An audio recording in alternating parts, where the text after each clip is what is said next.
दादू राम सत्य राम। दादू नमो नमो निरंजनम। नमस्कार गुरुदेवता। वंदनम सर्वसाधवा। परिणामं परंगत। परब्रह्मा परापरं सोममदेव निरञ्जनं। निराकार निर्मलं तस्य वादुजीवननं। जय गुरुदेव भगवान की जय। निरंजन निराकार की जय। दादू राम सत्य राम। भक्तजनों, गुरुदेव दादू जी महाराज के चरणों में हम प्रणाम करते हैं और फिर गुरुदेव दादू जी महाराज की कथा में हम प्रवेश करते हैं। हमने अब तक कथा में सुना किस प्रकार तोला बागड़ा प्रभु का दर्शन किया करता था और फिर प्रभु के आदेश से वह गुरुदेव दादू जी महाराज की शरण में आया और गुरु उपदेश लिया। गुरुदेव दादू जी महाराज ने उसको अपना शिष्य स्वीकार किया और इस प्रकार गुरुदेव दादू जी महाराज के शिष्यों में तोला बागड़ा की भी गिनती होने लगी और तोला बागड़ा गुरुदेव दादू जी महाराज के 27 शिष्य बन चुके थे। वहीं जो ब्राह्मण पुत्री थी, उन्होंने जब गुरुदेव दादू जी महाराज की भक्ति के बारे में सुना था, वह दादू जी की शिष्या सभा कुमारी और रूप कुमारी से मिलने आई और उसने जीवन भर ना विवाह करने के संकल्प लिया।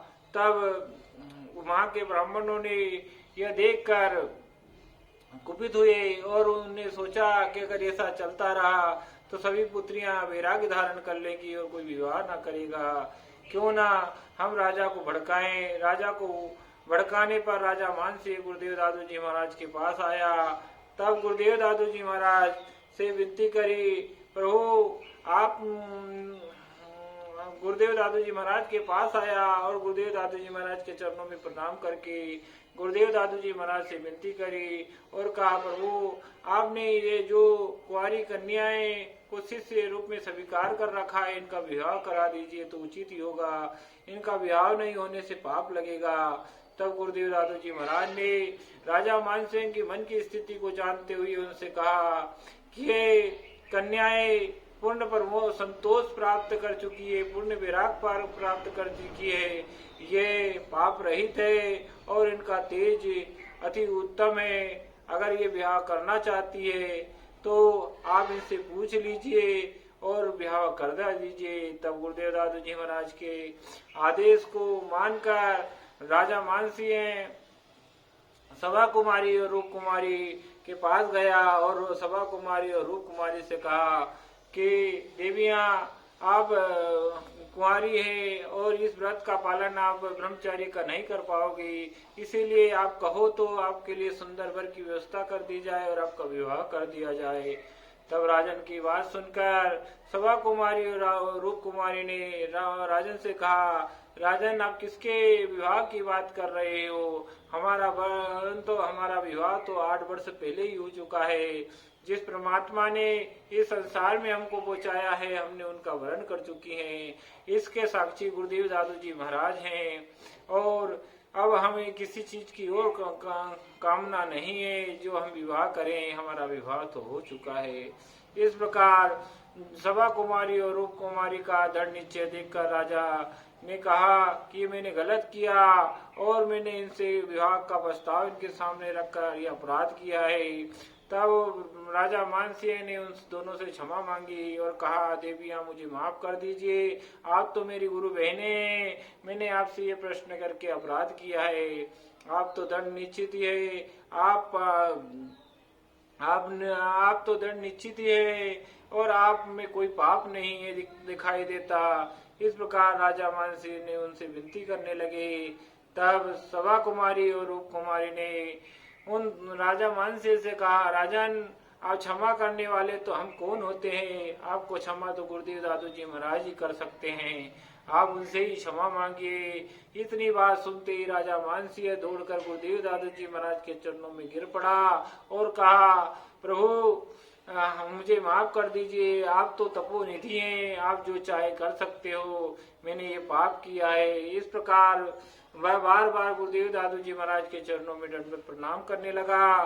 तब गुरुदेव दादू जी महाराज ने राजा मानसिंह से कहा कि राजन, लोगों के भड़कावे में आने से आप बहक जाते हो, ऐसा करने से पाप लगता है, और आपने ऐसा कोई अनर्थ किया भी नहीं जो तुम्हें दंड दिया जाए। आप का राजा का काम है लोगों को बहकावे में ना आए और वह अच्छे काम करते रहे और अपना जन का कल्याण करते रहे और अपना राजकाज चलाते रहे। इस प्रकार आपको डरने की कोई आवश्यकता नहीं। इस प्रकार गुरुदेव दादू जी महाराज ने राजा मानसिंह को संतुष्ट करके उनको राजभवन को विदा कर दिया। उधर राजभवन में दूसरे दिन जब सभा लगी तब सभी ब्राह्मण निराश होकर बैठे हुए थे। सभी विप्रों से पूछा कि आप क्यों निराश हो और इससे चिंतित क्यों दिखाई देते हो। तब राजा मानसिंह से सभी ब्राह्मणों ने कहा कि महाराज, आप तो जानते हैं कि हम दादू जी को लेकर दुखी हैं। दादू जी महाराज हमारी पद्धति को नहीं अपनाते। दादू जी महाराज का रास्ता कुछ अलग है। अगर ऐसा ही चलता रहा तो हमारे वेदों का क्या होगा और हमारी सनातन संस्कृति खतरे में पड़ जाएगी। और आप ऐसे लोगों को दंड क्यों नहीं देते। इस प्रकार जब ब्राह्मणों ने राजा मानसिंह से कहा तब राजा मानसिंह ने बीच में उलझन सी पड़ गई। उसके छाप छचुंदर वाला किस्सा हो गया, किसकी बात माने और किसकी ना माने। ब्राह्मणों के पास एक अच्छा संगठन था, अगर ब्राह्मणों की बात ना माने तो वह पूरी जनता में आज अराजकता पे जाएंगे और सभी प्रकार की अराजकता फैलाएंगे और उसके बाद में फिर नगर में दूषित विचारों का प्रचार हो जाएगा। इस प्रकार गुरुदेव और संतों से अगर कहूँ तो संतों को परमात्मा के दर्शन से दूर होता हूँ। इस प्रकार के मन में विचार करके राजा मानसिंह दुविधा में पड़ गया। राजा मानसिंह को इस प्रकार दुविधा में पड़े हुए देखकर विप्रों ने कहा कि राजन, क्या हुआ, आप क्या सोच रहे हैं, ऐसे संतों को नगर में रहने का कोई उचित नहीं होता। तब राजा ने कहा, आप मुझसे क्यों घृणा करते हो, ये तो आपका कुछ करते नहीं, वो तो परमात्मा के परम भक्त हैं और अपनी मर्जी से जाते हैं और अपनी मर्जी से आते हैं। और इसके बाद में फिर राजा मानसिंह ने सोचा, अगर ब्राह्मणों के कहने पे दादू जी महाराज से कुछ कहूंगा तो दादू जी महाराज तो इससे समर्थ हैं कि वो एक पल में सारे नगर को नष्ट कर सकते हैं, मुझे श्राप भी दे सकते हैं। और अगर मैं उनके कहने ब्राह्मणों का पक्ष लेता हूँ तो ऐसा हो सकता है, और अगर दादू जी का पक्ष लेता हूँ तो ब्राह्मणों में ऐसा कोई बलशाली दिखाई नहीं देता जो कि मुझसे दादू जी महाराज से मेरी रक्षा कर सके। इस प्रकार उसके मन में विचार पे विचार आ रहे थे।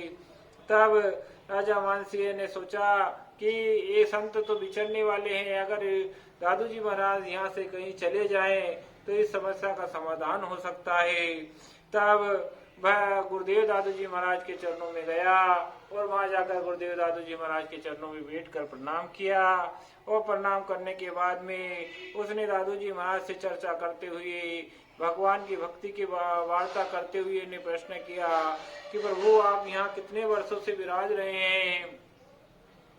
तब गुरुदेव दादू जी महाराज ने कहा, करीब 14 वर्षों से हम यहाँ रह रहे हैं और कभी किसी के बुलाए पे चले भी जाते हैं और फिर आ जाते हैं। इस प्रकार हमें 14 वर्ष हो गए हैं। तब राजा मानसिंह ने कहा कि प्रभु, आपको तो दीर्घ काल हो गया, बहुत समय हो गया।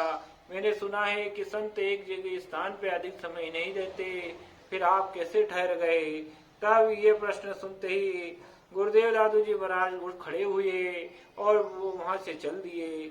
चलते ही जब राजा मानसिंह ने देखा कि दादू जी महाराज उठ खड़े हुए हैं, चल दिए, तो वह दौड़कर गुरुदेव के चरणों में चरणों में गिर पड़ा और कहा, प्रभु आप कहाँ जा रहे हैं। तब दादू जी महाराज ने कहा, राजन आपके द्वारा प्रभु ने हमको सूचित करा है कि हमें बहुत समय हो गया, अब हम यहाँ से जाना चाहिए।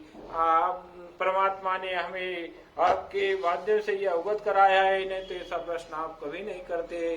तब राजा मान से क्षमा मांगने लगा और कहा, प्रभु मैंने तो वैसे ही ये प्रश्न कर लिया था, इसमें मेरा कोई ऐसी ईर्ष्या वाला काम नहीं था, मैं किसी के बहकावे में नहीं आया। तब गुरुदेव दादू जी महाराज ने कहा, जो हुआ सो सब ठीक है, लेकिन आपको परमात्मा ने यह अवगत कराया है कि हमें यहाँ विचरना नहीं चाहिए। तब दादू जी महाराज के चरणों में मान सिंह गिर के पड़ गया, प्रभु इस समय आप चले जाएंगे तो मेरी नगरी नष्ट हो जाएगी और मुझे दोष लगेगा, मुझे पाप लगेगा। इस प्रकार राजा मान सिंह ने दादू जी महाराज को संतुष्ट करके वहीं बिठा दिया।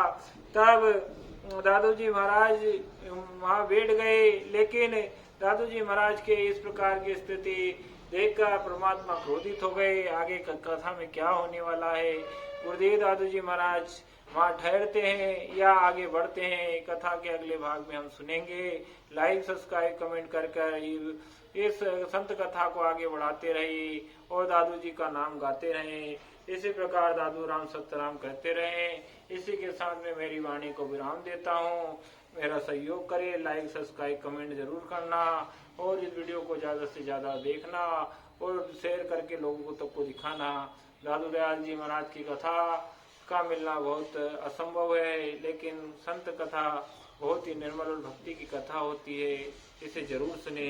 इसी के साथ एक राम के नाम बिन जीव की जलन न जाई, दादू कैसे पचमुहे कर कर बहुत उपाई। साधु राम